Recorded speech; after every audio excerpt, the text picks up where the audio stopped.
नमस्कार प्रेक्षकांनो, सनई चौकडे मालिकेच्या आजच्या एपिसोडमध्ये आपण आता असे पाहतोय की इकडे जय आणि शर्वरी हे दोघे जण आता गटारी पार्टीसाठी गावामध्ये जाऊन पोहोचलेले आहेत. आणि त्यानंतर अचानकपणे जयला आता थंडी वाजून येते आणि त्याला खूपच ताप भरला जातो. आणि हे पाहून लगेच आता शर्वरी ही त्याच्यासाठी सूप बनवते आणि जयला ते स्वतःच्या हाताने भरवते. हे सर्व पाहून गावातल्या बायकांचा गैरसमज होतो की ही नक्कीच याची बायको असणार आहे. म्हणून शर्वरीला आता त्यातील एक महिला प्रश्न विचारू लागते की तुझ्या मालकांचे नाव काय. शर्वरी जय सांगते आणि त्यानंतर ते तिची खूपच विचारपूस करू लागतात. मालक तुझ्याशी बरे तरी वागतात ना. तर त्यावरती शर्वरी ही सांगून टाकते की तसे बरे वागत नाहीत, पण माझ्या मम्मी पप्पांशी चांगले वागतात. यावरून आता त्या बायकांमध्ये आणि शर्वरीमध्ये संवाद होतो. आणि त्यानंतर आता ती बोलू लागते की चल बघू तुझ्या मालकांना तर इकडे खाण्यासाठी बोलू. शर्वरी पटकन जयला जय असा आवाज देते. हे ऐकून आता त्या बायका तोंडालाच हात लावतात व तिला बोलू लागतात की अगं बाई, तू तुझ्या नवऱ्याचं असं एकदम सहजपणे कसं काय नाव घेतलंस. शर्वरी आणि जय पटकन तिकडे आता हायपर होतात व बोलू लागतात की म्हणजे तुमचा काहीतरी गैरसमज झालाय. शर्वरी इकडे सांगून टाकते की हे माझे ऑफिसचे मालक आहेत आणि त्या रीतीने मी तुम्हाला सांगितलं होतं. आणि व इकडे जय बोलू लागतो की ही माझी एक खूप चांगली मैत्रीण आहे, म्हणून हिने माझी एवढी चांगली सेवा केली आणि बाकी काहीच नाही. आता जय आणि शर्वरी हे दोघेजण तिकडून निघालेले आहेत. अचानकपणे वाटेमध्ये खूप मोठा पाऊस आलेला आहे आणि त्यामध्ये जयची बाईक ही बंद पडलेली आहे.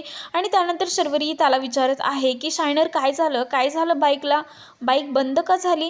त्यावरती जय आता काहीच बोलत नाही आणि जय थंडीने खूपच कापत आहे. आणि हे सर्व पाहता शर्वरी पटकन त्याच्या डोक्याला हात लावून पाहते तर जयला खूपच ताप भरलेला आहे. आणि त्यानंतर शर्वरी इकडे पूर्णपणे घाबरून गेलेली आहे. समोर तिला एक घर दिसतं, त्या घरामध्ये सरळ आता ती जयला घेऊन जाते. तिकडे एक आजोबा असतात, त्यांना ती सगळा झालेला प्रकार सांगते. आमची बाईक बंद पडलेली आहे आणि याला अचानकपणे एवढा ताप भरलेला आहे, मला काय करायचं हे सुचत नव्हतं, म्हणून मला तुमचं घर दिसलं म्हणून मी इकडे घेऊन आले. आजोबा तुमची थोडी मदत होईल का. आता ते आजोबा बोलून जातात की माझा नातू बाईक रिपेअर करतो आणि तो तुम्हाला सकाळी बाईक रिपेअर करून देईल. आणि मी आत्ता यांना ताप आलाय तर डॉक्टरांना घेऊन येतो, त्यामुळे तुम्ही आत घेऊन जा.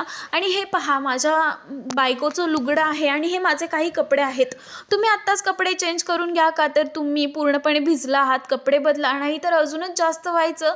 म्हणून त्याने आता शर्वरीच्या हातामध्ये कपडे ठेवलेले आहेत. तिने जयलाही ते कपडे बदलण्यासाठी दिलेले आहेत व स्वतःही ती साडी नेसलेली आहे.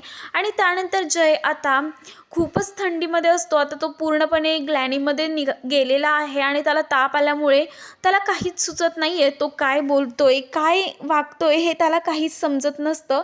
तेव्हा शर्वरीही त्याला पटकन अंथरूण करून देते. त्यावरती जयला झोपण्यास सांगते. खूपच हवा येत असल्यामुळे ती आता दरवाजा बंद करायला जाणार, तेवढ्यातच आता जय हा तिचा हात पकडतो आणि त्यानंतर शर्वरी अलगदपणे त्याच्या हातामधून आपला हात काढून घेते आणि दार लावून येते. व इकडे शर्वरी आता त्याच्या डोक्यावरती मिठाच्या पट्ट्या ठेवत असते. त्याचवेळी आता त्या घरामधील लाईटसुद्धा गेलेल्या आहेत. शर्वरीने आता तिकडे पटकन मेणबत्ती लावलेली आहे आणि त्या मेणबत्तीच्या प्रकाशामध्ये ती रात्रभर जयच्या डोक्यावर मिठाच्या पाण्याच्या पट्ट्या ठेवत असते. आणि जयला आता स्वप्न पडलेलं आहे, त्या स्वप्नामध्ये त्याच्या आईला बाबा मारत आहेत असं त्याला दिसत आहे आणि तो खूप घाबरलेला आहे. त्याने आता शर्वरीचा हात पटकन जवळ घेतलेला आहे आणि आई आई मारू नका ना तिला असं आता मोठ्याने बोलत आहे. शर्वरीच्या पटकन डोळ्यामधून पाणी येतं आणि त्यानंतर जय मी इथेच आहे, घाबरू नको, मी आहे ना तुझ्यासोबत असं ती बोलून डोक्यावरून हात फिरवते. तर सकाळी आपण पाहतोय की शर्वरी तिथेच त्याच्या हातावरती झोपून गेलेली आहे आणि जयसुद्धा झोपी गेलेला आहे. अचानकपणे जयला आता जाग येते आणि जय पाहतो तर काय, त्याच्या साईडला शर्वरी असते. शर्वरी ही गाढ झोपेमध्ये आहे आणि जय हा तिच्याकडे एकसारखाच पाहत राहिलेला आहे. जय पटकन तिची आता केसांची बट मागे सारायला जातो, त्यावेळी शर्वरीला आता जाग येते आणि शर्वरी पटकन त्याच्या बाजूला होते.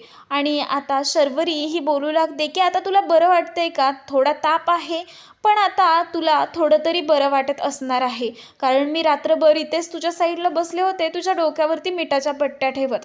तू खरंच खूप ग्लॅनीमध्ये होतास, तुला काही आठवतंय का रात्रीचं. इकडे जय बोलू लागतो की नाही, मला फक्त तू आठवत आहेस. शर्वरी बोलू लागते की आजोबांनी डॉक्टरांना आणलं होतं आणि सगळ्या गोष्टी तुला आठवल्या नाहीत का?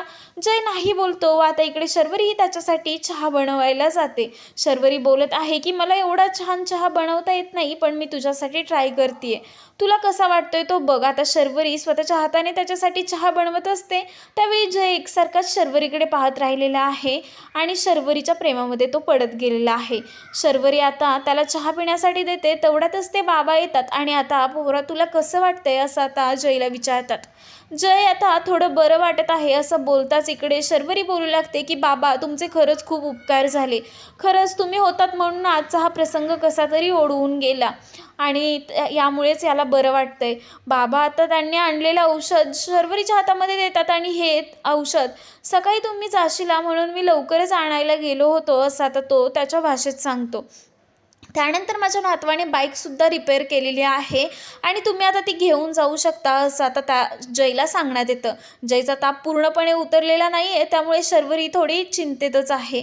इकडे जय हा शर्वरीकडे पाहत राहिलेला आहे आणि त्यानंतर जय आणि शर्वरी हे दोघेजण बाबांच्या पाया पडतात व कायम सुखी राहा असा बाबा त्यांना आशीर्वाद देतात व या म्हाताऱ्याकडे इकडे कधी आलात तर येत जा असं देखील सांगतात. जय आणि शर्वरी हे दोघेजण एकमेकांकडे पाहतच राहिलेले आहेत.